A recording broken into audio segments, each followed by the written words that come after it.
Section 2 of A Room of One's Own by Virginia Woolf. The scene, if I may ask you to follow me, was now changed. The leaves were still falling, but in London now, not Uxbridge. And I must ask you to imagine a room, like many thousands, with a window looking across people's hats and vans and motor cars to other windows, and on the table inside the room, a blank sheet of paper, on which was written in large letters, "Women and Fiction," but no more. The inevitable sequel to lunching and dining at Uxbridge seemed, unfortunately, to be a visit to the British Museum. One must strain off what was personal and accidental in all these impressions, and so reach the pure fluid, the essential oil of truth. For that visit to Uxbridge, and the luncheon and the dinner, had started a swarm of questions. Why did men drink wine and women water? Why was one sex so prosperous and the other so poor? What effect has poverty on fiction? What conditions are necessary for the creation of works of art? 1,000 questions at once suggested themselves. But one needed answers, not questions, and an answer was only to be had by consulting the learned and the unprejudiced, who have removed themselves above the strife of tongue and the confusion of body, and issued the result of their reasoning and research in books which are to be found in the British Museum. If truth is not to be found on the shelves of the British Museum, where, I asked myself, picking up a notebook and a pencil, is truth? Thus provided, thus confident and inquiring, I set out in the pursuit of truth. The day, though not actually wet, was dismal, and the streets in the neighbourhood of the museum were full of open coal-holes, down which sacks were showering. Four-wheeled cabs were drawing up and depositing on the pavement corded boxes containing, presumably, the entire wardrobe of some Swiss or Italian family seeking fortune or refuge or some other desirable commodity which is to be found in the boarding-houses of Bloomsbury in the winter. The usual hoarse-voiced men paraded the streets with plants on barrows. Some shouted, others sang. London was like a workshop. London was like a machine. We were all being shot backwards and forwards on this plain foundation to make some pattern. The British Museum was another department of the factory. The swing doors swung open, and there one stood under the vast dome, as if one were a thought in the huge bald forehead, which is so splendidly encircled by a band of famous names. One went to the counter. One took a slip of paper. One opened a volume of the catalogue, and the 5 dots here indicate 5 separate minutes of stupefaction, wonder, and bewilderment. Have you any notion of how many books are written about women in the course of 1 year? Have you any notion how many are written by men? Are you aware that you are, perhaps, the most discussed animal in the universe? Here had I come with a notebook and a pencil, proposing to spend a morning reading, supposing that at the end of the morning I should have transferred the truth to my notebook. But I should need to be a herd of elephants, I thought, and the wilderness of spiders, desperately referring to the animals that are reputed longest lived and most multitudinously eyed, to cope with all of this. I should need claws of steel and beak of brass to even penetrate the husk. How shall I ever find the grains of truth embedded in all this mass of paper? I asked myself, and in despair began running my eye up and down the long list of titles. Even the names of books gave me food for thought.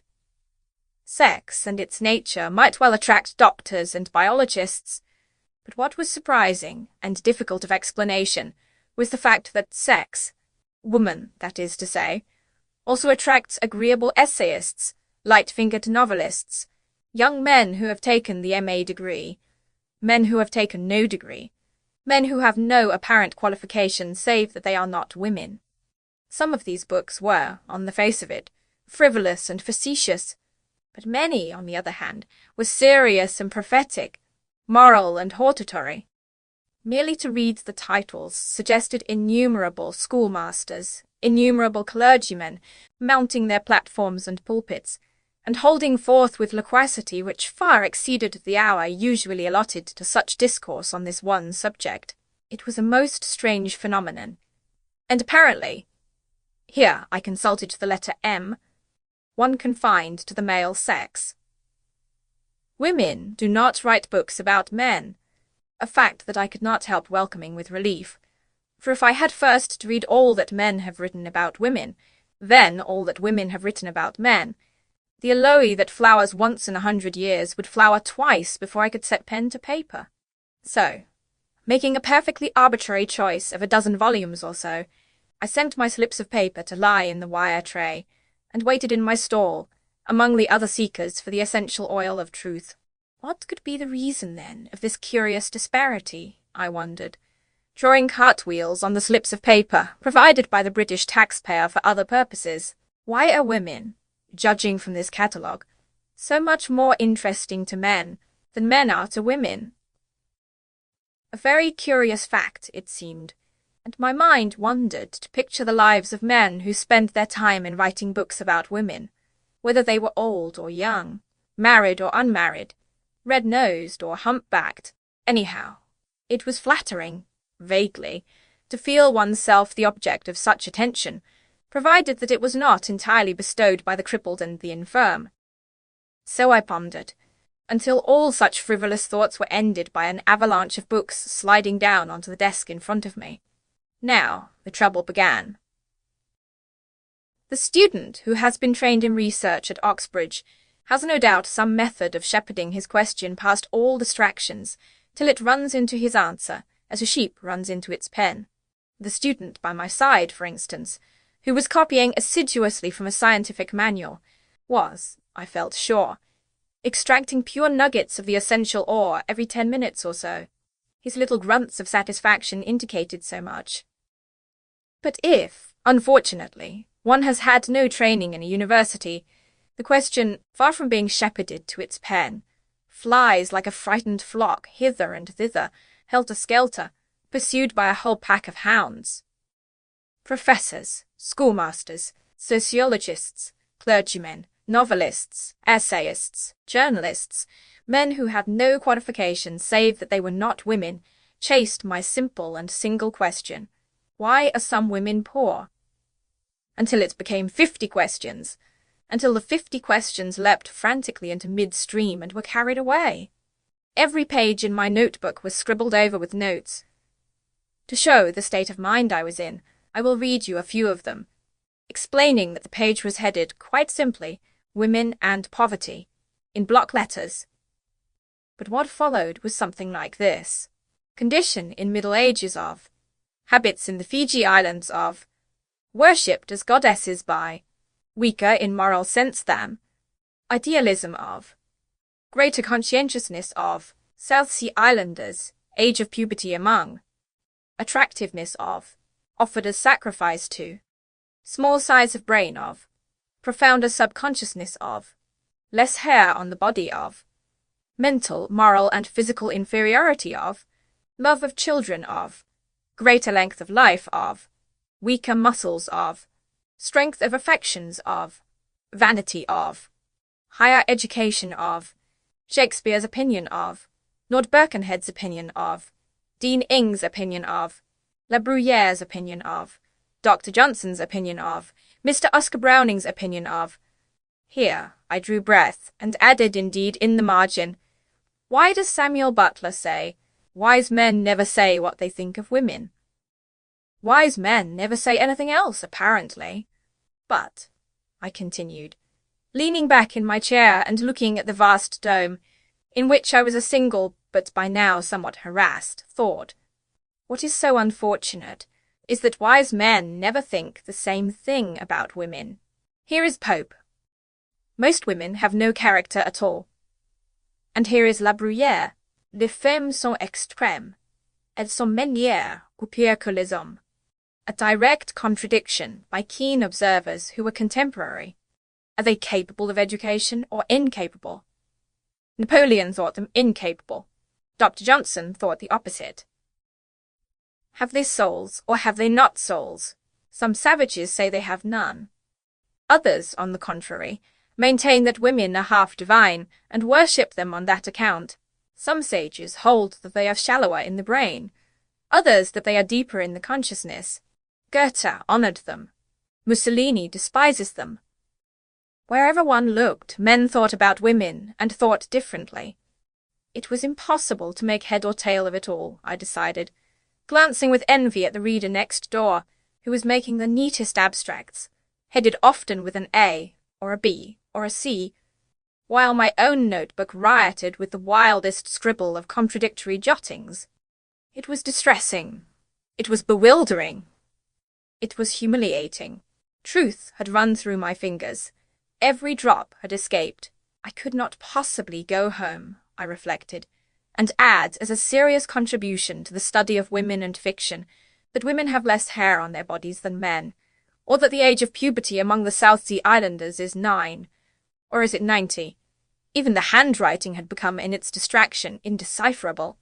It was disgraceful to have nothing more weighty or respectable to show after a whole morning's work, and if I could not grasp the truth about W, as, for brevity's sake, I had come to call her, in the past, why bother about W in the future? It seemed pure waste of time to consult all those gentlemen who specialize in woman, and her effect on whatever it may be, politics, children, wages, morality, numerous and learned as they are. One might as well leave their books unopened. But while I pondered, I had unconsciously, in my listlessness, in my desperation, been drawing a picture, where I should, like my neighbour, have been writing a conclusion. I had been drawing a face, a figure. It was the face and the figure of Professor von X, engaged in writing his monumental work, entitled The Mental, Moral and Physical Inferiority of the Female Sex. He was not, in my picture, a man attractive to women. He was heavily built. He had a great jowl. To balance that, he had very small eyes. He was very red in the face. His expression suggested that he was labouring under some emotion that made him jab his pen on the paper, as if he were killing some noxious insect as he wrote. But even when he had killed it, that did not satisfy him. He must go on killing it. And even so, some cause for anger and irritation remained. Could it be his wife? I asked, looking at my picture. Was she in love with a cavalry officer?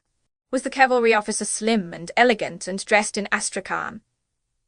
Had he been laughed at, to adopt the Freudian theory, in his cradle by a pretty girl? For even in his cradle, the professor, I thought, could not have been an attractive child. Whatever the reason, the professor was made to look very angry and very ugly in my sketch, as he wrote his great book upon the mental, moral, and physical inferiority of women. Drawing pictures was an idle way of finishing an unprofitable morning's work, yet it is in our idleness, in our dreams, that the submerged truth sometimes comes to the top. A very elementary exercise in psychology, not to be dignified by the name of psychoanalysis, showed me, on looking at my notebook, that the sketch of the angry professor had been made in anger. Anger had snatched my pencil while I dreamt. But what was anger doing there? Interest, confusion, amusement, boredom. All these emotions I could trace and name as they succeeded each other throughout the morning. Had anger, the black snake, been lurking among them? Yes, said the sketch, anger had. It referred me unmistakably to the one book, to the one phrase, which had roused the demon. It was the professor's statement about the mental, moral, and physical inferiority of women. My heart had leapt. My cheeks had burnt. I had flushed with anger. There was nothing specially remarkable, however foolish, in that. One does not like to be told that one is naturally the inferior of a little man. I looked at the student next to me, who breathes hard, wears a ready-made tie, and has not shaved this fortnight. One has certain foolish vanities. It is only human nature, I reflected, and began drawing cartwheels and circles over the angry professor's face, till he looked like a burning bush or a flaming comet. Anyhow, an apparition without human semblance or significance. The professor was nothing now but a faggot burning on the top of Hampstead Heath. Soon my own anger was explained and done with, but curiosity remained. How explain the anger of the professors?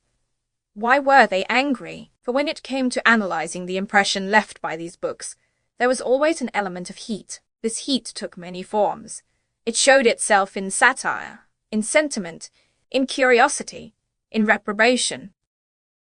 But there was another element which was often present and could not immediately be identified. Anger, I called it. But it was anger that had gone underground and mixed itself with all kinds of other emotions. To judge from its odd effects, it was anger disguised and complex, not anger simple and open. Whatever the reason, all these books, I thought, surveying the pile on the desk, are worthless for my purposes. They were worthless scientifically, that is to say, though humanly they were full of instruction, interest, boredom, and very queer facts about the habits of the Fiji Islanders. They had been written in the red light of emotion, and not in the white light of truth. Therefore they must be returned to the central desk, and restored each to his own cell in the enormous honeycomb. All that I had retrieved from that morning's work had been the one fact of anger. The professors, I lumped them together thus, were angry. But why? I asked myself, having returned the books. Why? I repeated, standing under the colonnade, among the pigeons and the prehistoric canoes. Why are they angry? And, asking myself this question, I strolled off to find a place for luncheon. What is the real nature of what I call for the moment their anger? I asked. Here was a puzzle that would last all the time that it takes to be served with food in a small restaurant somewhere near the British Museum. Some previous luncher had left the lunch edition of the evening paper on a chair, and waiting to be served, I began idly reading the headlines. A ribbon of very large letters ran across the page. Somebody had made a big score in South Africa. Lesser ribbons announced that Sir Austen Chamberlain was at Geneva. A meat axe with human hair on it had been found in a cellar. Mr. Justice, commented in the divorce courts upon the shamelessness of women. Sprinkled about the paper were other pieces of news. A film actress had been lowered from a peak in California and hung suspended in mid-air. The weather was going to be foggy. The most transient visitor to this planet, I thought, who picked up this paper, could not fail to be aware, even from this scattered testimony, that England is under the rule of a patriarchy. Nobody in their senses could fail to detect the dominance of the professor. His was the power and the money and the influence. He was the proprietor of the paper and its editor and sub-editor. He was the foreign secretary and the judge. He was the cricketer. He owned the racehorses and the yachts. He was the director of the company that pays 200% to its shareholders. He left millions to charities and colleges that were ruled by himself. He suspended the film actress in mid-air. He will decide if the hair on the meat axe is human. He it is who will acquit or convict the murderer, and hang him or let him go free. With the exception of the fog, he seemed to control everything. Yet he was angry. I knew that he was angry by this token. When I read what he wrote about women, I thought not of what he was saying, but of himself. When an arguer argues dispassionately, he thinks only of the argument, and the reader cannot help thinking of the argument too. If he had written dispassionately about women, had used indisputable proofs to establish his argument, and had shown no trace of wishing that the result should be one thing rather than another, one would not have been angry either. One would have accepted the fact, as one accepts the fact that a pea is green or a canary yellow. So be it, I should have said. But I had been angry because he was angry. Yet it seemed absurd, I thought, turning over the evening paper, that a man with all this power should be angry. Or is anger, I wondered, somehow the familiar, the attendant sprite on power? Rich people, for example, are often angry because they suspect that the poor want to seize their wealth. The professors, or patriarchs as it might be more accurate to call them, might be angry for that reason partly, but partly for one that lies a little less obviously on the surface. Possibly they were not angry at all. Often, indeed, they were admiring, devoted, exemplary in the relations of private life. Possibly, when the professor insisted a little too emphatically upon the inferiority of women, he was concerned not with their inferiority, but with his own superiority. That was what he was protecting rather hot-headedly and with too much emphasis.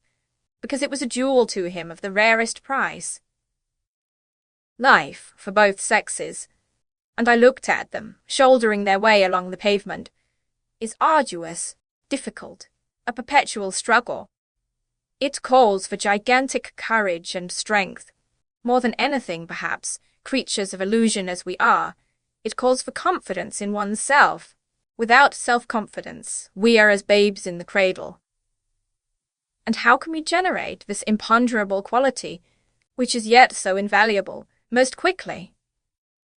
By thinking that other people are inferior to oneself, by feeling that one has some innate superiority. It may be wealth, or rank, a straight nose, or the portrait of a grandfather by Romney, for there is no end to the pathetic devices of the human imagination over other people. Hence the enormous importance to a patriarch who has to conquer, who has to rule, of feeling that great numbers of people, half the human race indeed, are by nature inferior to himself. It must indeed be one of the chief sources of his power. But let me turn the light of this observation onto real life, I thought. Does it help to explain some of those psychological puzzles that one notes in the margin of daily life? Does it explain my astonishment of the other day, when Zed, most humane, most modest of men, taking up some book by Rebecca West and reading a passage in it, exclaimed, "The arrant feminist, she says that men are snobs." The exclamation, to me so surprising. For why was Miss West an arrant feminist for making a possibly true, if uncomplimentary, statement about the other sex? Was not merely the cry of wounded vanity. It was a protest against some infringement of his power to believe in himself. Women have served all these centuries as looking-glasses, possessing the magic and delicious power of reflecting the figure of man at twice its natural size. Without that power, probably the earth would still be swamp and jungle. The glories of all our wars would be unknown. We should still be scratching the outlines of deer on the remains of mutton bones, and bartering flints for sheepskins, or whatever simple ornament took our unsophisticated taste. Supermen and fingers of destiny would never have existed. The Tsar and the Kaiser would never have worn crowns, or lost them. Whatever may be their use in civilized societies, mirrors are essential to all violent and heroic action. That is why Napoleon and Mussolini both insist so emphatically upon the inferiority of women, for if they were not inferior, they would cease to enlarge. That serves to explain, in part, the necessity that women so often are to men. And it serves to explain how restless they are under her criticism, how impossible it is for her to say to them, "This book is bad, this picture is feeble," or whatever it may be, without giving far more pain and rousing far more anger than a man would do who gave the same criticism. For if he begins to tell the truth, the figure in the looking-glass shrinks. His fitness for life is diminished. How is he to go on giving judgment, civilizing natives, making laws, writing books, dressing up and speechifying at banquets, unless he can see himself at breakfast and at dinner at least twice the size he really is? So I reflected, crumbling my bread and stirring my coffee, and now and again looking at the people in the street. The looking-glass vision is of supreme importance because it charges the vitality, it stimulates the nervous system. Take it away and man may die, like the drug fiend deprived of his cocaine. Under the spell of that illusion, I thought, looking out of the window, half the people on the pavement are striding to work. They put on their hats and coats in the morning under its agreeable rays. They start the day confident, braced, believing themselves desired at Miss Smith's tea party. They say to themselves as they go into the room, "I am the superior of half the people here," and it is thus that they speak with that self-confidence, that self-assurance, which has had such profound consequences in public life, and leads to such curious notes in the margin of the private mind. But these contributions to the dangerous and fascinating subject of the psychology of the other sex, it is one I hope that you will investigate when you have 500 a year of your own, were interrupted by the necessity of paying the bill. It came to 5 shillings and 9 pence. I gave the waiter a 10-shilling note, and he went to bring me change. There was another 10-shilling note in my purse. I noticed it, because it is a fact that still takes my breath away, the power of my purse to breed 10-shilling notes automatically. I open it, and there they are. Society gives me chicken and coffee, bed and lodging, in return for a certain number of pieces of paper, which were left me by an aunt, for no reason than that I share her name. My aunt, Mary Beaton, I must tell you, died by a fall from her horse when she was riding out to take the air in Bombay. The news of my legacy reached me one night, about the same time as the Act was passed that gave votes to women. A solicitor's letter fell into the post-box, and when I opened it, I found that she had left me £500 a year forever. Of the two, the vote and the money I own seemed infinitely the more important. Before that, I had made my living by cadging odd jobs from newspapers, by reporting a donkey show here or a wedding there. I had earned a few pounds by addressing envelopes, reading to old ladies, making artificial flowers, teaching the alphabet to small children in a kindergarten. Such were the chief occupations that were open to women before 1918. I need not, I'm afraid, describe in any detail the hardness of the work, for you know perhaps women who have done it, nor the difficulty of living on the money when it was earned, for you may have tried. But what still remains with me, as a worse infliction than either, was the poison of fear and bitterness which those days bred in me. To begin with, always to be doing work that one did not wish to do, and to do it like a slave, flattering and fawning, not always necessarily perhaps, but it seemed necessary, and the stakes were too great to run risks. And then the thought of that one gift which it was death to hide, a small one, but dear to the possessor, perishing, and with it myself, my soul. All this became like a rust eating away the bloom of spring, destroying the tree at its heart. However, as I say, my aunt died, and whenever I change a 10-shilling note, a little of that rust and corrosion is rubbed off, fear and bitterness go. Indeed, I thought, slipping the silver into my purse, it is remarkable, remembering the bitterness of those days, what a change of temper a fixed income will bring about. No force in the world can take from me my £500. Food, house, and clothing are mine forever. Therefore, not merely do effort and labour cease, but also hatred and bitterness. I need not hate any man, he cannot hurt me. I need not flatter any man, he has nothing to give me. So, imperceptibly, I found myself adopting a new attitude towards the other half of the human race. It was absurd to blame any class or any sex as a whole. Great bodies of people are never responsible for what they do. They are driven by instincts which are not within their control. They too, the patriarchs, the professors, had endless difficulties, terrible drawbacks to contend with. Their education had been in some ways as faulty as my own. It had bred in them defects as great.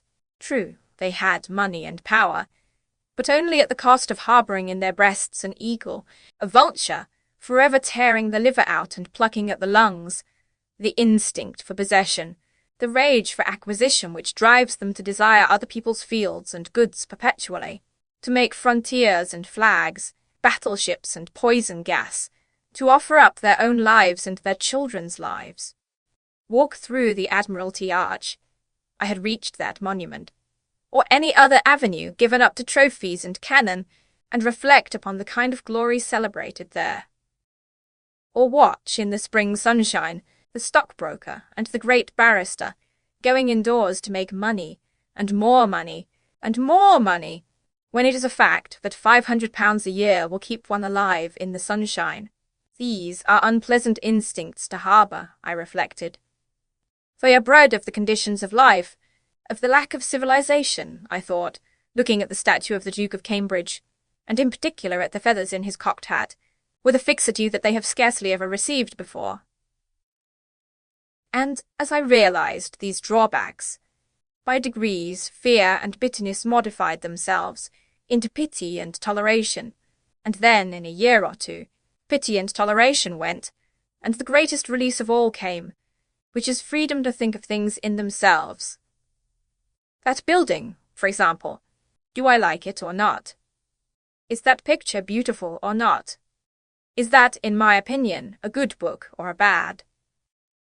Indeed, my aunt's legacy unveiled the sky to me, and substituted for the large and imposing figure of a gentleman, which Milton recommended for my perpetual adoration, a view of the open sky. So thinking, so speculating, I found my way back to my house by the river. Lamps were being lit, and an indescribable change had come over London since the morning hour. It was as if the great machine, after labouring all day, had made with our help a few yards of something very exciting and beautiful. A fiery fabric flashing with red eyes, a tawny monster roaring with hot breath. Even the wind seemed flung like a flag as it lashed the houses and rattled the hoardings. In my little street, however, domesticity prevailed. The house-painter was descending his ladder. The nursemaid was wheeling the perambulator carefully in and out back to nursery tea. The coal-heaver was folding his empty sacks on top of each other. The woman who keeps the greengrocer's shop was adding up the day's takings, with her hands in red mittens. But so engrossed was I with the problem you have laid upon my shoulders, that I could not see even these usual sights without referring them to one centre. I thought how much harder it is now than it must have been even a century ago, to say which of these employments is the higher, the more necessary. Is it better to be a coal-heaver or a nursemaid? Is the charwoman who has brought up 8 children of less value to the world than the barrister who has made £100,000? It is useless to ask such questions, for nobody can answer them. Not only do the comparative values of charwomen and lawyers rise and fall from decade to decade, but we have no rods with which to measure them, even as they are at the moment. I had been foolish to ask my professor to furnish me with indisputable proofs of this or that in his argument about women. Even if one could state the value of any one gift at the moment, those values will change. In a century's time, very possibly they will have changed completely. Moreover, in 100 years, I thought, reaching my own doorstep, women will have ceased to be the protected sex. Logically, they will take part in all the activities and exertions that were once denied them. The nursemaid will heave coal. The shopwoman will drive an engine. All assumptions founded on the facts observed when women were the protected sex will have disappeared. As, for example, here a squad of soldiers marched down the street, that women and clergymen and gardeners live longer than other people. Remove that protection. Expose them to the same exertions and activities. Make them soldiers and sailors and engine drivers and dock labourers. And will not women die off so much younger, so much quicker than men, that one will say, "I saw a woman today," as one used to say, "I saw an aeroplane"? Anything may happen when womanhood has ceased to be a protected occupation, I thought, opening the door. But what bearing has all this upon the subject of my paper? Women and fiction, I asked, going indoors. End of Section 2. Section 3 of A Room of One's Own by Virginia Woolf. It was disappointing not to have brought back in the evening some important statement, some authentic fact. Women are poorer than men because this or that. Perhaps now it would be better to give up seeking for the truth, and receiving on one's head an avalanche of opinion hot as lava, discoloured as dishwater. It would be better to draw the curtains, to shut out distractions, to light the lamp, to narrow the inquiry, and to ask the historian, who records not opinions but facts, to describe under what conditions women lived, not throughout the ages, but in England, say, in the time of Elizabeth, for it is a perennial puzzle why no woman wrote a word of that extraordinary literature, when every other man, it seemed, was capable of song or sonnet. What were the conditions in which women lived? I asked myself. For fiction, imaginative work that is not dropped like a pebble upon the ground, as science may be. Fiction is like a spider's web, attached ever so lightly perhaps, but still attached to life at all 4 corners. Often the attachment is scarcely perceptible. Shakespeare's plays, for instance, seem to hang there complete by themselves. But when the web is pulled askew, hooked up at the edge, torn in the middle, one remembers that these webs are not spun in mid-air by incorporeal creatures, but are the work of suffering human beings, and are attached to grossly material things, like health and money, and the houses we live in. I went, therefore, to the shelf where the histories stand, and took down one of the latest, Professor Trevelyan's History of England. Once more I looked up women, found position of, and turned to the pages indicated. Wife-beating, I read, was a recognized right of man, and was practiced without shame by high as well as low. Similarly, the historian goes on, the daughter who refused to marry the gentleman of her parents' choice was liable to be locked up, beaten, and flung about the room, without any shock being inflicted on public opinion. Marriage was not an affair of personal affection, but of family avarice, particularly in the chivalrous upper classes. Betrothal often took place while one or both of the parties was in the cradle, and marriage when they were scarcely out of the nurse's charge. That was about 1470, soon after Chaucer's time. The next reference to the position of women is some 200 years later, in the time of the Stuarts. It was still the exception for women of the upper and middle class to choose their own husbands, and when the husband had been assigned, he was lord and master, so far at least as law and custom could make him. Yet even so, Professor Trevelyan concludes, neither Shakespeare's women nor those of authentic 17th-century memoirs, like the Verneys and the Hutchinsons, seem wanting in personality and character. Certainly, if we consider it, Cleopatra must have had a way with her. Lady Macbeth, one would suppose, had a will of her own. Rosalind, one might conclude, was an attractive girl. Professor Trevelyan is speaking no more than the truth when he remarks that Shakespeare's women do not seem wanting in personality and character. Not being a historian, one might go even further, and say that women have burnt like beacons in all the works of all the poets from the beginning of time. Clytemnestra, Antigone, Cleopatra, Lady Macbeth, Phaedra, Cressida, Rosalind, Desdemona, the Duchess of Malfi, among the dramatists, then among the prose writers, Meleagant, Clarissa, Becky Sharp, Anna Karenina, Emma Bovary, Madame de Guermantes. The names flock to mind, nor do they recall women lacking in personality and character.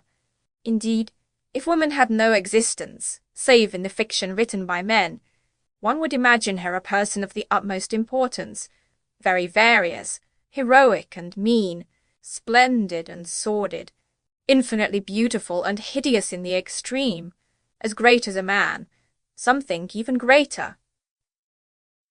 But this is woman in fiction. In fact, as Professor Trevelyan points out, she was locked up, beaten, and flung about the room. A very queer composite being thus emerges. Imaginatively, she is of the highest importance. Practically, she is completely insignificant. She pervades poetry from cover to cover. She is all but absent from history. She dominates the lives of kings and conquerors in fiction.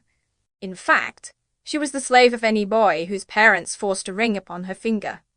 Some of the most inspired words, some of the most profound thoughts in literature fall from her lips. In real life, she could hardly read, could scarcely spell, and was the property of her husband. It was certainly an odd monster that one made up by reading the historians first and the poets afterwards. A worm winged like an eagle, the spirit of life and beauty in a kitchen chopping up suet. But these monsters, however amusing to the imagination, have no existence in fact.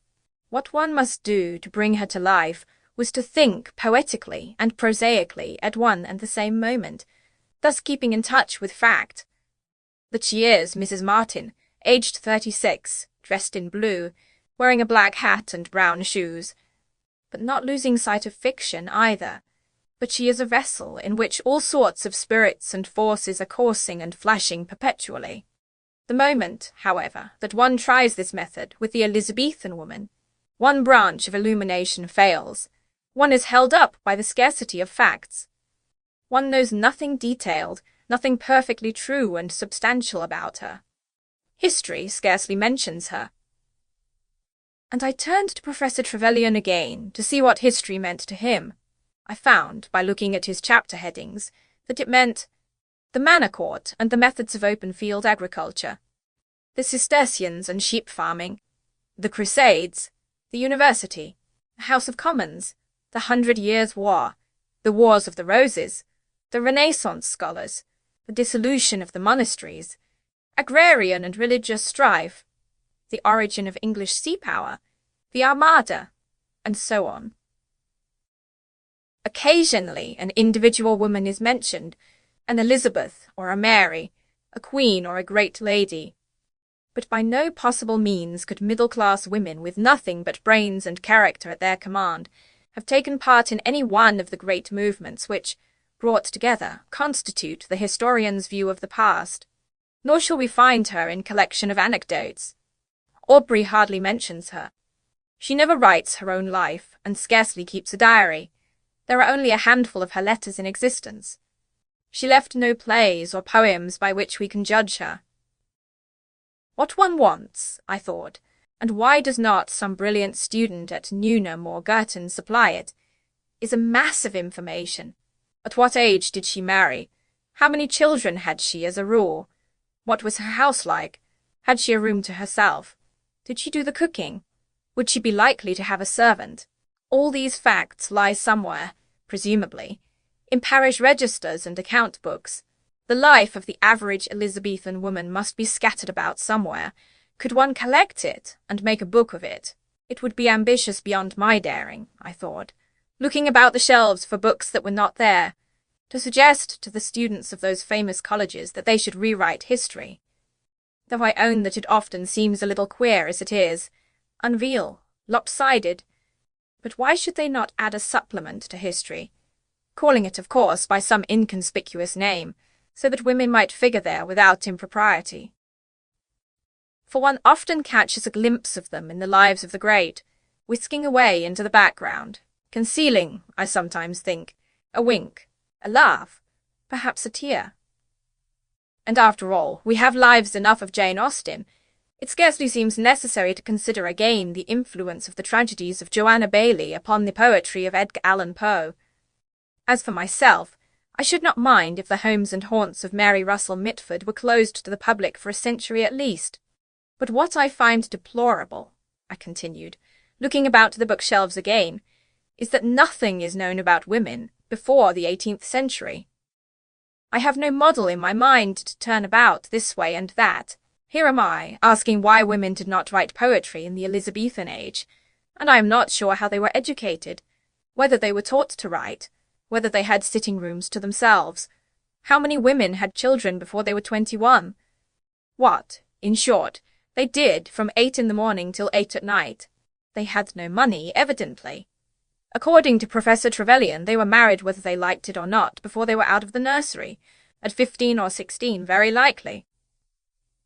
It would have been extremely odd, even upon this showing, had one of them suddenly written the plays of Shakespeare, I concluded, and I thought of that old gentleman, who is dead now, but was a bishop, I think, who declared that it was impossible for any woman, past, present, or to come, to have the genius of Shakespeare. He wrote to the papers about it.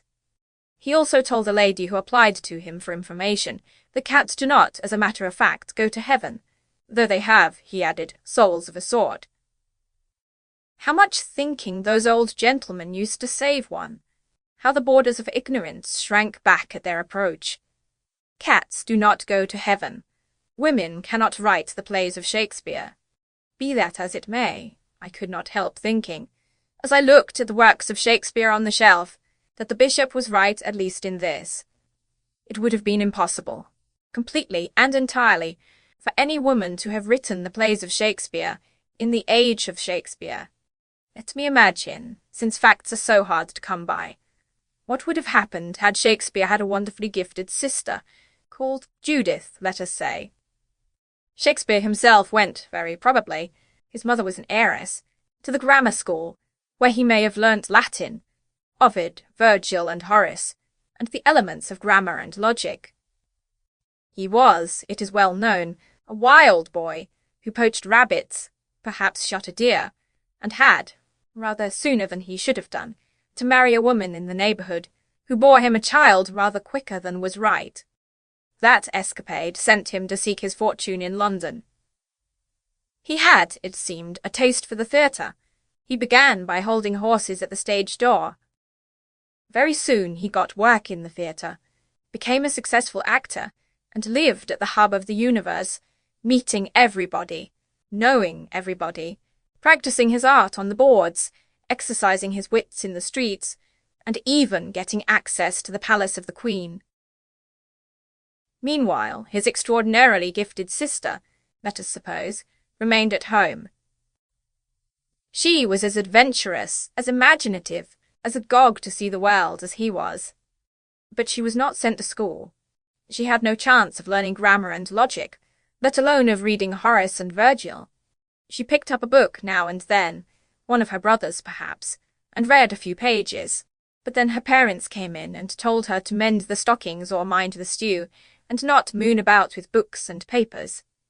They would have spoken sharply, but kindly, for they were substantial people who knew the conditions of life for a woman, and loved their daughter. Indeed, more likely than not, she was the apple of her father's eye. Perhaps she scribbled some pages up in an apple loft on the sly, but was careful to hide them or set fire to them. Soon, however, before she was out of her teens, she was to be betrothed to the son of a neighbouring wool stapler. She cried out that marriage was hateful to her, and for that she was severely beaten by her father. Then he ceased to scold her. He begged her instead not to hurt him, not to shame him in this matter of her marriage. He would give her a chain of beads or a fine petticoat, he said, and there were tears in his eyes. How could she disobey him? How could she break his heart? The force of her own gift alone drove her to it.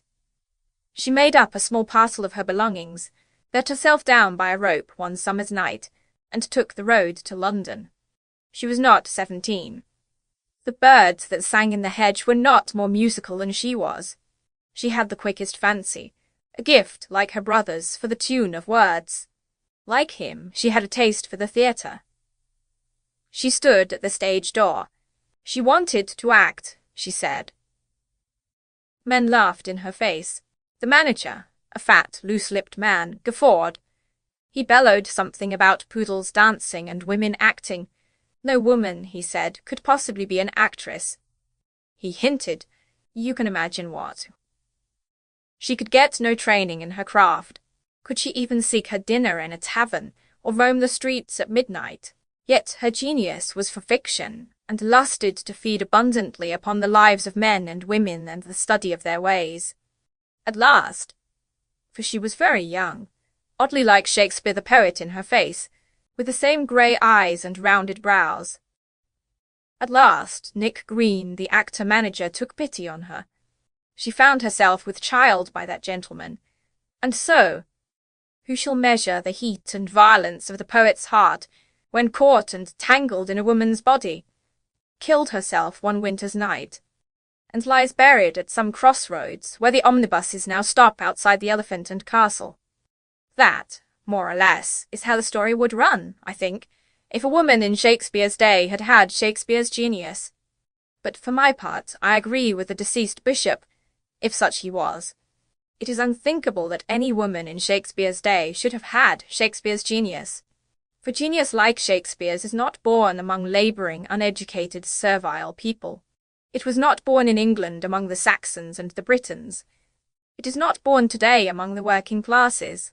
How, then, could it have been born among women whose work began, according to Professor Trevelyan, almost before they were out of the nursery, who were forced to it by their parents, and held to it by all the power of law and custom?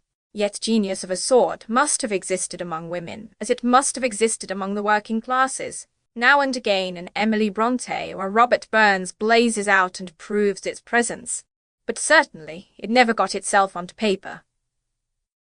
When, however, one reads of a witch being ducked, of a woman possessed by devils, of a wise woman selling herbs, or even of a very remarkable man who had a mother, then I think we are on the track of a lost novelist, a suppressed poet, of some mute and inglorious Jane Austen, some Emily Bronte who dashed her brains out on the moor, or mopped and mowed about the highways, crazed with the torture that her gift had put her to. Indeed, I would venture to guess that Anon, who wrote so many poems without singing them, was often a woman. It was a woman, Edward Fitzgerald, I think, suggested, who made the ballads and the folk songs, crooning them to her children, beguiling her spinning with them, or the length of the winter's night. This may be true, or it may be false, who can say? But what is true in it, so it seemed to me, reviewing the story of Shakespeare's sister as I had made it, is that any woman born with a great gift in the 16th century would certainly have gone crazed, shot herself, or ended her days in some lonely cottage outside the village, half witch, half wizard, feared and mocked at. For it needs little skill in psychology to be sure that a highly gifted girl who had tried to use her gift for poetry would have been so thwarted and hindered by other people, so tortured and pulled asunder by her own contrary instincts, that she must have lost her health and sanity to a certainty. No girl could have walked to London and stood at a stage door and forced her way into the presence of actor-managers without doing herself a violence and suffering an anguish which may have been irrational, for chastity may be a fetish invented by certain societies for unknown reasons, but were nonetheless inevitable. Chastity had then, it has even now, a religious importance in a woman's life, and has so wrapped itself round with nerves and instincts that to cut it free and bring it to the light of day demands courage of the rarest.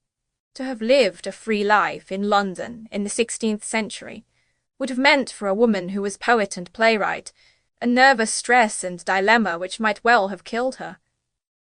Had she survived, whatever she had written would have been twisted and deformed, issuing from a strained and morbid imagination. And undoubtedly, I thought, looking at the shelf where there are no plays by women, her work would have gone unsigned. That refuge she would have sought certainly. It was the relic of the sense of chastity that dictated anonymity to women even so late as the 19th century.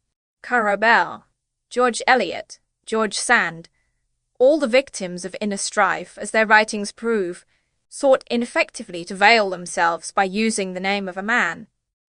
Thus they did homage to the convention, which, if not implanted by the other sex, was liberally encouraged by them.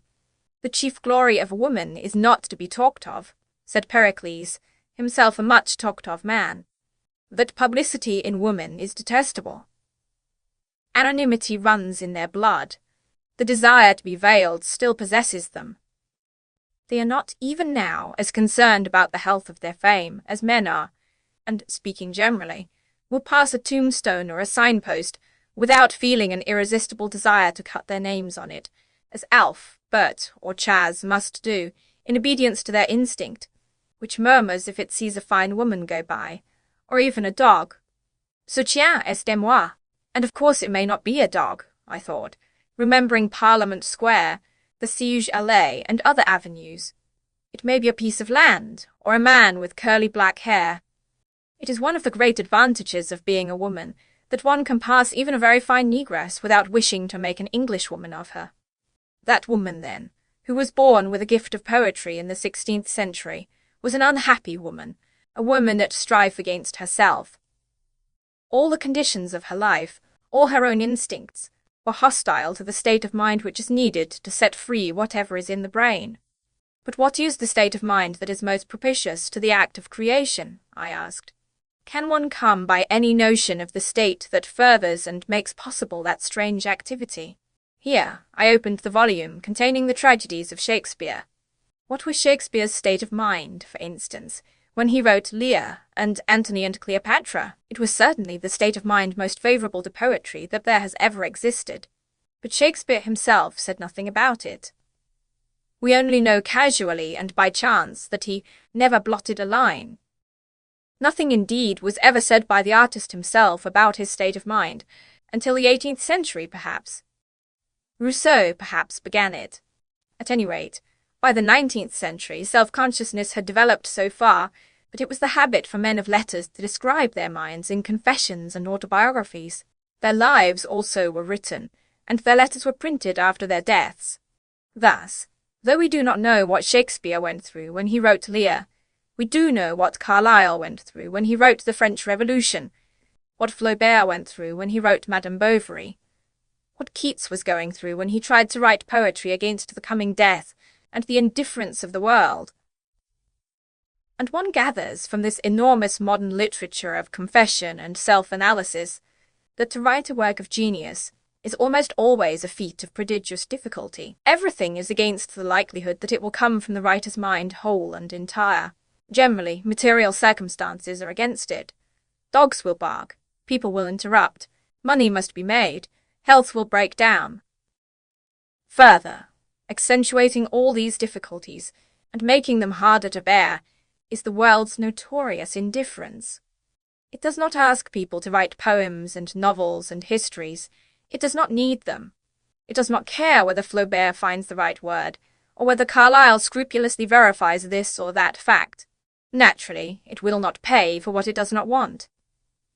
And so the writer, Keats, Flaubert, Carlyle, suffers, especially in the creative years of youth, every form of distraction and discouragement.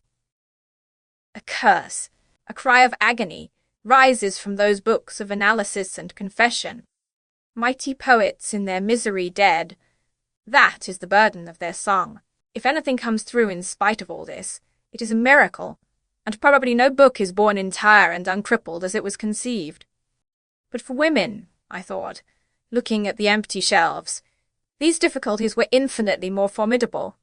In the first place, to have a room of her own, let alone a quiet room or a soundproof room, was out of the question, unless her parents were exceptionally rich or very noble, even up to the beginning of the 19th century.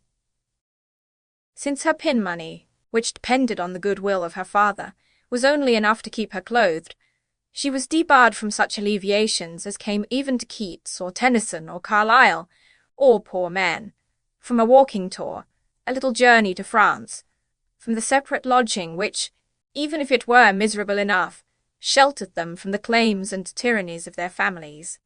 Such material difficulties were formidable, but much worse were the immaterial.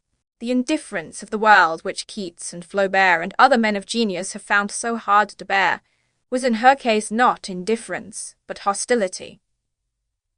The world did not say to her, as it said to them, "Write if you choose, it makes no difference to me." The world said with a guffaw, "Write? What's the good of your writing?" Here, the psychologists of Newnham and Girton might come to our help, I thought, looking again at the blank spaces on the shelves. For surely it is time that the effect of discouragement upon the mind of the artist should be measured, as I have seen a dairy company measure the effect of ordinary milk and grade A milk upon the body of the rat. They set 2 rats in cages side by side, and of the 2, one was furtive, timid, and small, and the other was glossy, bold, and big. Now what food do we feed women as artists upon? I asked, remembering, I suppose, that dinner of prunes and custard. To answer that question, I had only to open the evening paper, and to read that Lord Birkenhead is of opinion. But really, I am not going to trouble to copy out Lord Birkenhead's opinion upon the writing of women. What Dean Ing says I will leave in peace. The Harley Street specialist may be allowed to rouse the echoes of Harley Street with his vociferations without raising a hair on my head.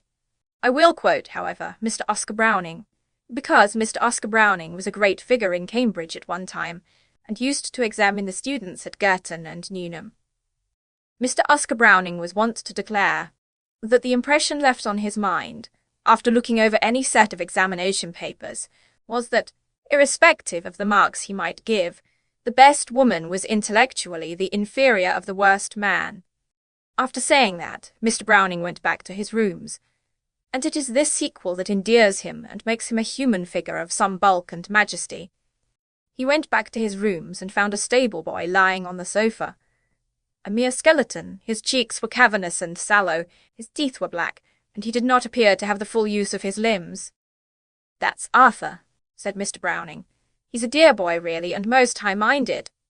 The 2 pictures always seem to me to complete each other. And happily, in this age of biography, the 2 pictures often do complete each other, so that we are able to interpret the opinions of great men, not only by what they say, but by what they do. But though this is possible now, such opinions, coming from the lips of important people, must have been formidable enough even 50 years ago. Let us suppose that a father, from the highest motives, did not wish his daughter to leave home and become writer, painter, or scholar. "See what Mr. Oscar Browning says," he would say. And there so was not only Mr. Oscar Browning. There was the Saturday Review. There was Mr. Gregg. "The essentials of a woman's being," said Mr. Gregg emphatically, "are that they are supported by, and they minister to, men." There was an enormous body of masculine opinion to the effect that nothing could be expected of women intellectually.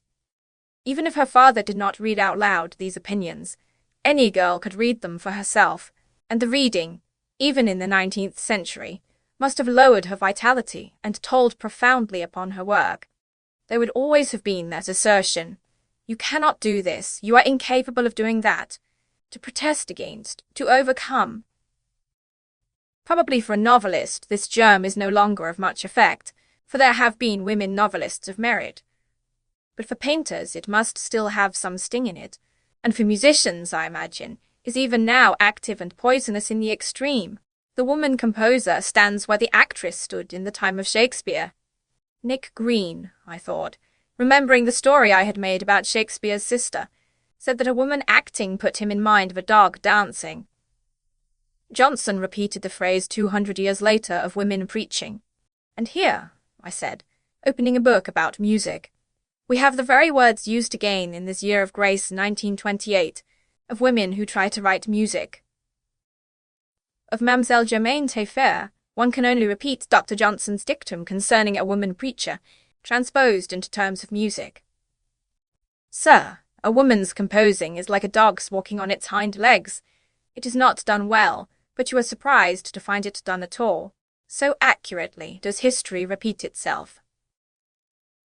Thus, I concluded, shutting Mr. Oscar Browning's life and pushing away the rest, it is very evident that even in the 19th century a woman was not encouraged to be an artist.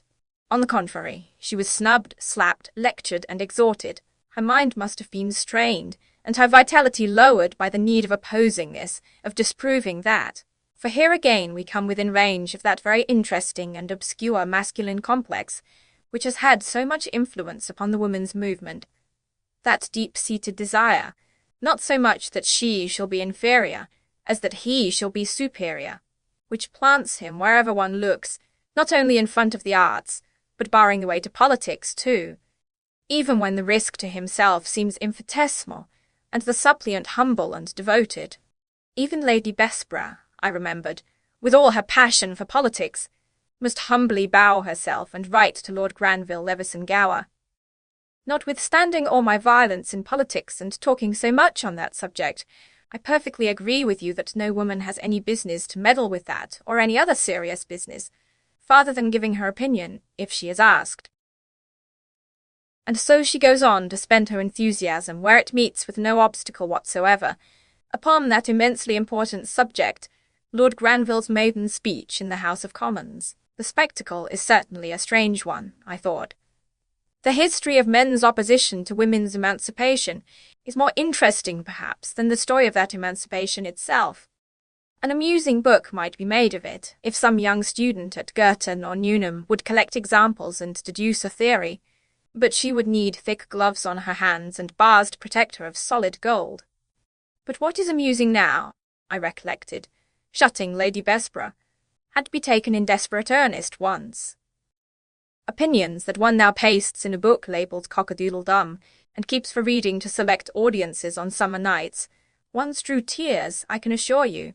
Among your grandmothers and great-grandmothers, there were many that wept their eyes out. Florence Nightingale shrieked aloud in her agony. Moreover, it is all very well for you, who have got yourselves to college and enjoy sitting-rooms, or is it only bed-sitting-rooms, of your own, to say that genius should disregard such opinions, that genius should be above caring what is said of it. Unfortunately, it is precisely the men or women of genius who mind most what is said of them. Remember Keats. Remember the words he had cut on his tombstone. Think of Tennyson. think, but I need hardly multiply instances of the undeniable, if very fortunate fact, that it is the nature of the artist to mind excessively what is said about him. Literature is strewn with the wreckage of men who have minded beyond reason the opinions of others. And this susceptibility of theirs is doubly unfortunate, I thought, returning again to my original inquiry into what state of mind is most propitious for creative work, because the mind of an artist, in order to achieve the prodigious effort of freeing whole and entire the work that is in him, must be incandescent, like Shakespeare's mind, I conjectured, looking at the book which lay open at Antony and Cleopatra. There must be no obstacle in it, no foreign matter unconsumed. For though we say that we know nothing about Shakespeare's state of mind, even as we say that, we are saying something about Shakespeare's state of mind. The reason, perhaps, why we know so little of Shakespeare, compared with Donne or Ben Jonson or Milton, is that his grudges and spites and antipathies are hidden from us. We are not held up by some revelation which reminds us of the writer. All desire to protest, to preach, to proclaim an injury, to pay off a score, to make the world the witness of some hardship or grievance, was fired out of him and consumed. Therefore his poetry flows from him free and unimpeded. If ever a human being got his work expressed completely, it was Shakespeare. If ever a mind was incandescent, unimpeded, I thought, turning again to the bookcase, it was Shakespeare's mind. End of section 3.